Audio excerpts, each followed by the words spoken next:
Hello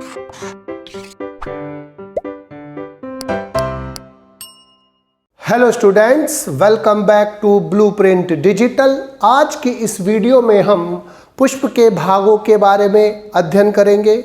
video को start करने से पहले हमारे चैनल को सब्सक्राइब करें और बेल आइकन दबाना न भूलें, जिससे हमारे लेटेस्ट वीडियोस की नोटिफिकेशन आपको प्राप्त होती रहे। अब हम आज के टॉपिक पर आते हैं। पुष्प के अंदर दो प्रकार के चक्र पाए जाते हैं, सहायक चक्र और लैंगिक चक्र, यानी कि प्राइमरी और नेसेसरी चक्र, आवश्यक चक्र। पुमंग और जायांग, एंडोइशियम और गाइनोइशियम मेन सेक्सुअल जनन अंग है जो मेल और फीमेल गैमेट्स का निर्माण करते हैं और जनन में सीधे भाग लेते हैं, इसलिए इनको प्राइमरी और नेसेसरी वर्ल्स कहते हैं। जबकि बाह्य दलपुंज और दलपुंज रिप्रोडक्शन में सीधे भाग नहीं लेते, ये जनन में सहायता करते हैं, इसलिए इनको सहायक चक्र कहते हैं। सबसे पहले बाह्य दलपुंज है। बाह्य दलपुंज पुष्प का सबसे बाहरी चक्र होता है, जिसकी इकाई सेपल्स होती है, अर्थात बाह्य दल होता है। ये प्रायः हरे होते हैं और इनका प्रमुख कार्य आंतरिक जो अंग हैं, जायांग है, एंडोइशियम है, पेटल्स हैं, उनकी सुरक्षा करनी है और हरे होने के कारण ये प्रकाश संश्लेषण भी करते हैं। कभी कभी जो सेपल्स होते हैं वो पेटल्स के समान कलर्ड हो जाते हैं, रंगीन हो जाते हैं, तब इन्हें दलाभ यानी कि पेटलॉइड कहते हैं, यानी कि पेटल जैसे, पेटलॉइड यानी कि दलाभ। पेटलॉइड का मतलब पेटल जैसे कलर्ड, जैसे लिली में, एनीमोन में और हेलिबोय में पेटलॉइड जो होते हैं वो पाए जाते हैं, अर्थात सेपल जो होते हैं कलर्ड हो जाते हैं। पुष्प में जो उपस्थित सभी प्रकार के सभी बाह्य दल होते हैं वो समान आकार के हो सकते हैं, और जब ये सब समान आकार के होते हैं तो ऐसे बाह्य दलपुंज को हम नियमित कहते हैं, यानी कि रेगुलर कहते हैं। लेकिन अगर वो असमान में होते हैं, अगर उनका आकार अलग अलग हो सकता है, तब हम उसको इर्रेगुलर यानी कि अनियमित कहते हैं। बाह्य दल एक दूसरे से स्वतंत्र हो सकते हैं, अर्थात सभी बाह्य दल अलग अलग होते हैं, वो पूर्ण अथवा आंशिक रूप से जुड़े नहीं होते, तब हम उनको क्या बोलते हैं? पृथक बाह्य दली। पृथक बाह्य दली यानी कि पॉलीसेपलस। पॉली मतलब यहां पर हम खुले के लिए लगा रहे हैं, यानी कि जो फ्यूज नहीं है, संयुक्त नहीं है, और सेपलस का मतलब सेपल्स। और जब बाह्य दल यानी कि सेपल्स आपस में पूर्ण अथवा आंशिक रूप से जुड़े हुए नहीं होते, तब हम उसे क्या बोलते हैं? पृथक बाह्य दली यानी कि पॉलीसेपलस। जैसे सरसों और मूली में, एग्जाम्पल क्या है इसके? सरसों, मूली। लेकिन जब सेपल्स पूर्ण अथवा आंशिक रूप से आपस में जुड़े हुए होते हैं, तब उस कंडीशन को हम क्या बोलते हैं? संयुक्त बाह्य दली यानी कि गैमोसेपलस कंडीशन। जैसे गुड़हल में, धतूरा में, कपास में, तुलसी एटसेट्रा में क्या पाई जाती है? गैमोसेपलस कंडीशन पाई जाती है। सेपल्स का प्रमुख कार्य प्रकाश संश्लेषण द्वारा भोजन का निर्माण और आंतरिक अंगों का सुरक्षा देना होता है। अधिकांश पुष्पों में कैलेक्स जो होता है वो पर्णपाती होते हैं, अर्थात डेसिडुअस होते हैं। पर्णपाती मतलब डेसिडुअस होते हैं, अर्थात वो निषेचन के पश्चात गिर जाते हैं क्योंकि उनका काम समाप्त हो चुका होता है। लेकिन कुछ पौधे ऐसे होते हैं जिनमें ये जो सेपल्स होते हैं वो निषेचन से बहुत पहले, फूल के खिलने से, पुष्प कलिका के खिलने से पहले ही गिर जाते हैं। और ऐसे जो सेपल्स होते हैं हम बोलते हैं शीघ्रपाती। शीघ्र मतलब जल्दी गिर जाते हैं, शीघ्रपाती या आशुपाती कहते हैं। और बाह्य दल कभी कभी परसिस्टेंट हो सकते हैं, अर्थात वो बरकरार रह सकते हैं फ्रूट बनने के बाद भी, यानी कि फल बनने के बाद भी जब सेपल्स बरकरार रहते हैं तब हम उन्हें बोलते हैं चिरलग्न यानी कि परसिस्टेंट सेपल्स। और परसिस्टेंट सेपल या चिरलग्न सेपल्स का एग्जाम्पल है टमाटर में, बैंगन में, धतूरा में, तुलसी में। अब दूसरा जो वर्ड है वो है दलपुंज यानी कि कोरोला। कोरोला जो होते हैं कलर्ड पोर्शन होता है नॉर्मली, जिसकी इकाई जो होती है वो पेटल्स होते हैं यानी कि दल होते हैं। दल का प्रमुख कार्य परागण के लिए कीटों को आकर्षित करना होता है और आंतरिक वलय, आंतरिक चक्रों, आंतरिक अंगों का सुरक्षा प्रदान करना भी होता है। कभी कभी सेपल्स के समान ये हरे हो सकते हैं, नॉर्मली ये कलर्ड होते हैं, लेकिन कभी कभी जो पेटल्स होते हैं सेपल्स के समान हरे हो सकते हैं, तब हम इन्हें बाह्य दलाभ बोलते हैं। बाह्य दलाभ यानी कि सेपेलॉइड। सेपेलॉइड से मतलब सेपल जैसे, कैसे? हरे। और पेटलॉइड्स क्या थे? पेटल जैसे हरे, पेटल जैसे कलर। एम्बोरिला में, ट्राइमेरिया में, एनोना एटसेट्रा में सेपेलॉइड पेटल्स पाए जाते हैं। प्रत्येक दल सामान्यतः 2 पार्ट्स में बटा हुआ होता है। एक पाद यानी कि लिम्ब, एक होता है पतला सा पार्ट होता है पाद, जिसे हम क्या बोलते हैं? लिम्ब। और एक फैला हुआ पोर्शन होता है जिसे हम क्या बोलते हैं? जो नीचे वाला पार्ट, जिसे हमारे पैर होते हैं, हम सब पाद बोलते हैं। इसी प्रकार से ऊपर वाले को बोलते हैं हम क्ला, यानी कि नख। तो नॉर्मली ये 2 पार्ट से बढ़ता है। नीचे वाला पार्ट होता है पतला, नैरो होता है, संकीर्ण होता है, इसे पाद बोलते हैं, लिम्ब बोलते हैं। जो ऊपर वाला पार्ट होता है थोड़ा चौड़ा होता है, फैला हुआ पार्ट होता है, एक्सपेंडेड पोर्शन होता है, जिसे हम क्या बोलते हैं? क्ला या नख कहते हैं। दलपुंज में जो दल होते हैं वो खुले हो सकते हैं, अर्थात वो आपस में संयुक्त नहीं हो सकते। जब हम उन्हें क्या बोलेंगे? पॉलीपेटलस, यानी कि पृथक दलीय। जो पॉलीपेटलस का मतलब क्या है कि पॉलीपेटलस का मतलब पृथक दली, यानी कि जैसे मूली सरसों में। और जब पेटल्स जो होंगे वो संयुक्त होते हैं, पूर्ण अथवा आंशिक रूप से संयुक्त होते हैं, तब हम उसे क्या बोलेंगे? संयुक्त दली, यानी कि गैमोसेपलस। जैसे तंबाकू में, धतूरा में, बैंगन, सूरजमुखी में के डिस्क फ्लोरेट्स में। संयुक्त दली जो दलपुंज होते हैं, जहाँ पर ये पूर्ण अथवा आंशिक रूप से जुड़े हुए होते हैं, तो वो जो गैमोपेटलस कोरोला होता है वो कई प्रकार का हो सकता है। उसकी आकार कैसे हो सकती है? नंबर 1, नलिकाकार।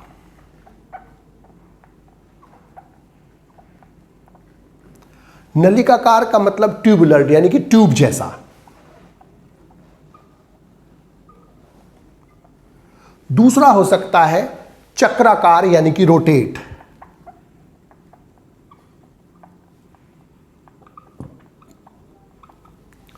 तीसरा हो सकता है घंटाकार, कैंपेनुलेट।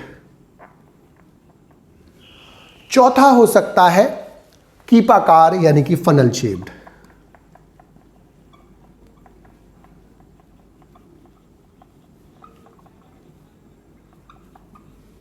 नाम से पता चल रहा है नलिकाकार यानी कि ट्यूबुलर का मतलब क्या है कि दलपुंज जो होता है नॉर्मली त्रिज्या सममित होता है, और जो दल होते हैं, दल के जो नख होते हैं यानी कि क्लॉज होते हैं, वो आपस में जुड़कर एक ट्यूब लाइक यानी कि नलिका लाइक संरचना का निर्माण करते हैं। ये सभी आपस में जुड़ जाते हैं और क्या बना देते हैं? ट्यूब बना देते हैं, जिसको क्या बोलते हैं हम? नलिका रूपी, यानी कि ट्यूबुलर कोरोला बोलते हैं इसको। और इसका जो एग्जाम्पल है वो इग्जोरा होता है, प्लस सूर्यमुखी के बिंब पुष्पक होते हैं। दूसरा होता है चक्राकार, यानी कि रोटेट। इसमें भी लगभग सेम है, बस अंतर क्या है कि इसमें भी दलपुंज त्रिज्या सममित होता है और दलों के नख यानी कि क्लॉज जो होते हैं वो छोटे एवं पाद जो होते हैं वो बड़े हो जाते हैं और लिंब फैलकर चक्राकार हो जाते हैं, यानी कि वो रोटेट हो जाते हैं, रोटेंड होते हैं। इसकी जो एग्जाम्पल है वो बैंगन में, मदार में यानी कि आँख में पाया जाता है। घंटाकार में यानी कि कैंपेनुलेट में, जो इसमें भी जो दलपुंज होते हैं वो त्रिज्या सममित होते हैं और दलों के नख जो होते हैं यानी कि जो क्लॉज होते हैं, तो जो नख होते हैं वो गोलाकार होते हुए पाद की ओर चौड़े होते चले जाते हैं। ऊपर से गोलाकार होते हैं, नीचे की तरफ वो चौड़े होते चले जाते हैं, जिससे घंटा सदृश संरचनाओं का निर्माण होता है, जैसे कैंपेनुला में, लौकी में, काशीफल आदि में। और चौथा है फनल शेप। इसमें दलपुंज त्रिज्या सममित होता है इसके अंदर भी, और दलपुंज कीप के समान नीचे की तरफ और सकरे और ऊपर की तरफ क्रमशः चौड़े होते जाते हैं। तो ऊपर की तरफ चौड़े और नीचे की तरफ पतले होते चले जाते हैं, जैसे पिट्यूनिया में, तंबाकू में और आइपोमिया में। अब इनके अंदर जो कभी कभी क्या होता है कि जहाँ सेपल्स और पेटल्स उनमें अंतर या डिस्टिंक्शन दिखाई नहीं देता है। कुछ प्लांट्स मुख्य रूप से मोनोकॉट्स होते हैं, एक बीजपत्री होते हैं, वहाँ पर सेपल्स में और पेटल्स में अंतर दिखाई नहीं देता। या तो सारे जो सेपल्स और पेटल्स ग्रीन कलर के होंगे या सेपल्स और पेटल्स कलर्ड हो जाएंगे, यानी कि दोनों अगर एक ही कलर के हो जाए तो हमें अंतर करना मुश्किल हो जाता है। अब तो हम ये देखते हैं कि जो ग्रीन कलर का पोर्शन है वो सेपल्स है, बाह्य दल है, जो कलर्ड पोर्शन है चाहे वो वाइट ही है तो वो पेटल्स हो गया यानी कि दल हो गया। लेकिन अगर दोनों एक ही कलर के हो जाते तो हमें उनमें कलर एक साथ होने पर, एक सा होने पर उनमें डिस्टिंक्शन करना या अंतर करना मुश्किल हो जाता है। ऐसी कंडीशन में वहाँ पर हम ना तो सेपल कहते ना वहाँ हम पेटल कहते हैं, वहाँ एक नया वर्ड यूज करते हैं, उसे बोलते हैं हम टैपल, परिदल बोल देते हैं। और इसका जो ग्रुप होता है उसे हम बोलते हैं पेरीएंथ।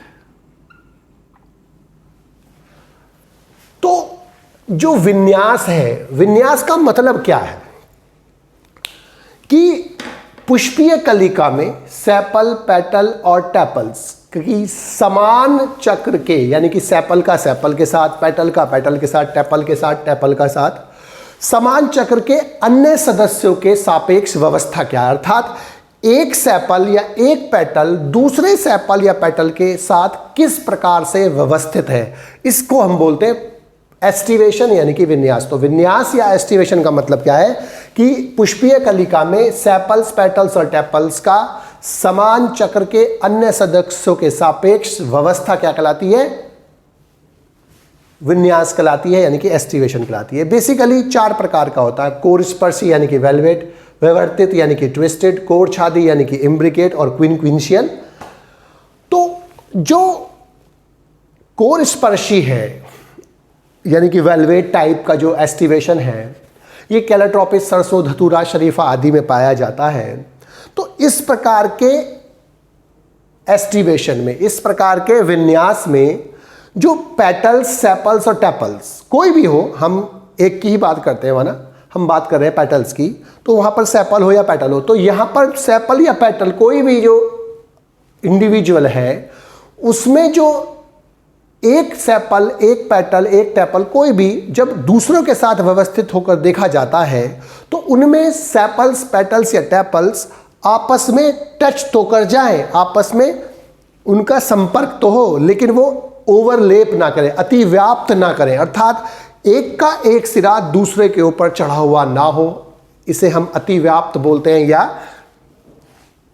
इसको ऊपर ओवरलेप्ड बोलते हैं। यानी कि वो एक के ऊपर एक अटैच ना हो, एक के ऊपर एक ओवरलेप्ड ना हो, यानी कि वो ज़्यादा से ज़्यादा टच तो कर जाए लेकिन वो एक के ऊपर दूसरा चढ़ा हुआ नहीं हो, अर्थात अतिव्याप्त ना हो, ओवरलेप्ड ना हो। तो ऐसा एस्टिवेशन जिसमें पेटल्स, टैपल्स या सेपल्स आपस में अरेंज होते समय वो ज़्यादा से ज़्यादा टच तो कर जाए, क्योंकि अगर हम गैमोसेपलस को दिखाएंगे तो यहाँ पर टच करके दिखाएंगे तो वो अटैच तो कर जाए ज़्यादा, लेकिन वो एक दूसरे के ऊपर चढ़े हुए ना हो, ओवरलेप्ड ना हो, अतिव्याप्त ना हो, तो क्या कहलाता है, कोरस्पर्शी कहलाता है। दूसरा है विवर्तित यानी कि ट्विस्टेड, ये इसका जस्ट अपोजिट है। इसमें कोई भी एक दूसरे के ऊपर ओवरलेप्ड नहीं हो रहा है, इसमें सब एक दूसरे के ऊपर हो रहा है, पहला वाला दूसरे वाले के ऊपर, दूसरा तीसरे के ऊपर, तीसरा चौथे के ऊपर, यानी कि एक पेटल दूसरे पेटल पर, दूसरा तीसरे पर, तीसरा चौथे पर, चौथा पांचवे पर, पांचवा पहले पर ओवरलेप्ड करता है, अतिव्याप्त होता है, उसका एक सिरा उसके ऊपर चढ़ा हुआ होता है। या हम ये कह सकते हैं कि एक ऐसा एस्टिवेशन जिसमें एक पेटल का या एक सेपल या एक टैपल का एक सिरा पूर्णतः बाहर, एक पूर्णतः अंदर, एक पूर्णतः बाहर, एक पूर्णतः अंदर, दूसरे का, तीसरे का भी एक पूर्णतः बाहर, एक पूर्णतः अंदर, एक पूर्णतः बाहर, एक पूर्णतः अंदर, एक पूर्णतः बाहर, एक पूर्णतः अंतर होता है, तब हम उसे क्या बोलते हैं, ट्विस्टेड। यानी कि पहला दूसरे पर ओवरलेप करे, दूसरा तीसरे पर, तीसरा चौथे पर, चौथा पांचवे पर, पांचवा पहले पर ओवरलेप करे, या एक का एक सिरा अंदर, एक सिरा बाहर, एक सिरा अंदर, एक सिरा बाहर, एक सिरा अंदर, एक सिरा बाहर, एक सिरा अंदर, एक सिरा बाहर, एक सिरा अंदर, एक सिरा बाहर हो, तब हम उसे क्या बोलते हैं, ट्विस्टेड बोलते हैं। दूसरा है इम्ब्रिकेट, या तीसरा है इम्ब्रिकेट, इसके एग्जाम्पल है गुड़हल, भिंडी, कपास, कने। तीसरा है कोरछादी यानी कि इम्ब्रिकेट।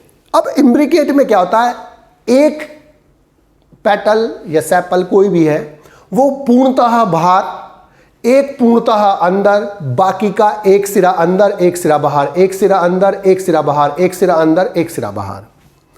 अब जैसे अब ये दो प्रकार का होता है, आरोही यानी कि असेंडिंग इम्ब्रिकेट, अवरोही यानी कि डिसेंडिंग इम्ब्रिकेट। अब जैसे ये असेंडिंग इम्ब्रिकेट है तो इसमें पश्चदल आंतरिक होता है, यानी कि जो पोस्टीरियर पार्ट हमने ये लिया है अगर, तो पोस्टीरियर पार्ट वाला जो सेपल होगा या पेटल होगा वो आंतरिक होगा, और एक सिरा अंदर एक सिरा बाहर, एक सिरा अंदर एक सिरा बाहर सबका होगा। तो एक पूर्णतः अंदर एक पूर्णतः बाहर, बाकी का एक सिरा अंदर एक सिरा बाहर, एक सिरा बाहर एक सिरा अंदर एक सिरा बाहर एक सिरा अंदर, तो ये इम्ब्रिकेट हो गया। लेकिन अगर इम्ब्रिकेट वाले में पोस्टीरियर पेटल, ये है पोस्टीरियर पेटल यानी कि पश्चदल, पोस्टीरियर पेटल सबसे आंतरिक होता है, अंदर की तरफ होता है, तब उसे क्या बोलते हैं हम, असेंडिंग इम्ब्रिकेट। लेकिन जब वो पश्चदल जो होता है वो बाहर होता है तब हम उसे क्या बोलते हैं, डिसेंडिंग इम्ब्रिकेट। और डिसेंडिंग इम्ब्रिकेट थोड़ा सा पेप्लोनियस टाइप कहलाता है, विशेष प्रकार का होता है। इसमें जो पोस्टीरियर पेटल होता है वो सबसे बड़ा होता है, जिसे हम ध्वज और यानी कि वैक्सिलम और स्टैंडर्ड कहते हैं। ये सबसे बड़ा होता है। और पश्चदल होता है यानी कि पोस्टीरियर साइड में होता है, इसे ध्वज कहते हैं, वैक्सिलम या स्टैंडर्ड कहते हैं। और ये एक बड़ा वैक्सिलम और स्टैंडर्ड या ध्वज जो पेटल है वो जो लेटरल साइड में यानी कि पार्श्व के जो दो पेटल्स होते हैं उनको ओवरलेप करता है, उनके ऊपर प्रेजेंट होता है, और इन्हें पक्षक या विंग्स कहते हैं। तो एक विंग ये हो गया, एक विंग ये हो गया। और जो विंग्स होते हैं वो लास्ट के जो दो पेटल्स होते हैं वो आपस में जुड़े हुए होते हैं, जिसे हम नौतल या कील कहते हैं। और जो ये पक्षक होते हैं यानी कि विंग्स होते हैं वो उसको चारों तरफ से ओवरलेप करते हैं। अर्थात सबसे बड़ा होता है पश्चदल, वो ध्वज कहलाता है, वैक्सिलम कहलाता है, स्टैंडर्ड कहलाता है। ये दो लेटरल वाले, साइड वाले, पार्श्व वाले जो पेटल्स होते हैं उनको घेरे हुए होता है, उनको ओवरलेप करता है, और इन्हें पक्षक और विंग्स कहते हैं। और जो लास्ट वाले दो बचते हैं वो आपस में फ्यूज होते हैं और एक नौकाकार यानी कि नाव लाइक संरचना बनाते हैं, और इसे नौतल या कील बोलते हैं। और जो ये विंग्स होते हैं इस कील को ओवरलेप करते हैं, अतिव्याप्त करते हैं। इस प्रकार का जो विन्यास होता है उसे हम क्या बोलते हैं, अवरोही यानी कि डिसेंडिंग इम्ब्रिकेट बोलते हैं। मटर, सेम, चना और पेप्लोनियस फैमिली में पाया था, पेप्लोनियसी फैमिली में, इसलिए इसको पेप्लोनियस टाइप का कोरोला भी कहते हैं। और लास्ट है क्विनक्विंशियल, जो मुराया में पाया जाता है। बेसिकली ये मॉडिफाइड इम्ब्रिकेट है, अर्थात रूपांतरित कोढ़छादी इम्ब्रिकेट एस्टिवेशन होता है। इसमें तो एक सिरा, एक पेटल कंप्लीटली बाहर, एक कंप्लीटली अंदर होता है। अर्थात एक के दोनों सिरे अंदर होते हैं जो पूर्णतः अंदर होता है, और एक पूर्णतः बाहर होता है जिसके दोनों सिरे बाहर होते हैं। लेकिन ये इससे मॉडिफाइड है, इसमें क्या हुआ, एक और एक, दो पूर्णतः बाहर, दो पूर्णतः अंदर, बाकी बचा एक, उसका एक सिरा अंदर एक सिरा बाहर। तो इसमें एक सिरा बाहर, दो पेटल्स पूर्णतः बाहर होंगे अर्थात जिनके दोनों सिरे बाहर होंगे, दो पूर्णतः अंदर होंगे जिनके दोनों सिरे अंदर होंगे, और बाकी बचे एक का एक सिरा बाहर एक सिरा अंदर होगा। तो इसको बोलते हैं क्विनक्विंशियल। तो एस्टिवेशन का मतलब क्या है, पुष्पीय कलिका में सेपल्स, पेटल्स, स्टेपल्स का समान चक्र के अन्य सदस्यों के सापेक्ष जो व्यवस्था होती है हम उसे क्या बोलते हैं, विन्यास यानी कि एस्टिवेशन कहते हैं। ये चार प्रकार का होता है बेसिकली, वेलवेट, ट्विस्टेड, इम्ब्रिकेट और क्विनक्विंशियल। वेलवेट यानी कि कोरस्पर्शी का मतलब सेपल्स, पेटल्स आपस में टच तो कर जाएं लेकिन ओवरलेप ना करें, अतिव्याप्त ना करें। अर्थात एक पेटल्स या एक सेपल जो होता है दूसरे पेटल या सेपल पर ओवरलेप ना करे, मतलब उसका एक सिरा दूसरे वाले के ऊपर प्रेजेंट ना हो, चढ़ा हुआ ना हो। तो उसे हम क्या बोलते हैं, कोरस्पर्शी। जब पहला दूसरे पर, दूसरा तीसरे पर, तीसरा चौथे पर, चौथा पांचवा, पांचवा पहले पर ओवरलेप करता, अतिव्याप्त करता है। अर्थात एक सिरा पूर्णतः बाहर, एक सिरा अंदर, एक सिरा बाहर, एक सिरा अंदर, एक सिरा बाहर, एक सिरा अंदर होता है सभी का, तब क्या कहलाता है, वो ट्विस्टेड कहलाता है। इम्ब्रिकेट में एक पूर्णतः अंदर, एक पूर्णतः बाहर होता है, जबकि बाकी का एक सिरा अंदर, एक सिरा बाहर, एक सिरा अंदर, एक सिरा बाहर होता है। और ये दो प्रकार का होता है, आरोही यानी कि असेंडिंग इम्ब्रिकेट और अवरोही यानी कि डिसेंडिंग इम्ब्रिकेट। जब पोस्टीरियर यानी कि पश्च जो दल होता है वो आंतरिक होता है तो क्या कहलाता है, असेंडिंग इम्ब्रिकेट कहलाता है। और जब वो पोस्टीरियर पेटल जो होता है, पश्च दल जो होता है वो सबसे बाहर की तरफ होता है, तब उसे डिसेंडिंग बोलते हैं। और इस प्रकार का जो डिसेंडिंग इम्ब्रिकेट एस्टिवेशन है वो मटर, सेम, चना और पेप्लिनियसी टाइप के अन्य सदस्यों में पाया जाता है, इसलिए इसको पेप्लिनियस टाइप कोलोला भी बोलते हैं। तो इसमें जो पश्च दल होता है वो सबसे बड़ा होता है, जिसे ध्वज या वैक्सिलम और स्टैंडर्ड कहते हैं। जो दो पार्श्व वाले लेटरल साइड के जो पेटल्स होते हैं उनको घिरा होता है, जिन्हें पक्षक या विंग्स कहते हैं। और ये पक्षक और विंग्स जो होते हैं लास्ट के जो दो होते हैं पेटल्स उनको घिरे होते हैं। ये दोनों जो पेटल्स होते हैं आपस में फ्यूज होकर एक नौकाकार संरचना बनाते हैं जिसे नौतल या कील बोलते हैं। तो वैक्सिलम पक्षक को घेरे होता है, पक्षक नौतल या कील को घेरे होते हैं। ये सबसे बड़ा होता है, टोटल 5 होते हैं। और इस प्रकार के जो एस्टिवेशन होता है उसे हम पेप्युलिनियस टाइप एस्टिवेशन भी बोल देते हैं या पेप्युलिनियस टाइप का कोरोला भी कह देते हैं। बच्चों, आज की इस वीडियो में बस हम इतना ही पढ़ेंगे। हमारी इस वीडियो को आप लाइक करें और अपने दोस्तों के साथ शेयर करें। यदि आपका कोई डाउट है तो आप हमें कमेंट करके बता सकते हैं। इस अध्याय को और अच्छे से पढ़ने और समझने के लिए आप चित्रा प्रकाशन की बुक एक्टिव जीव विज्ञान की सहायता भी ले सकते हैं।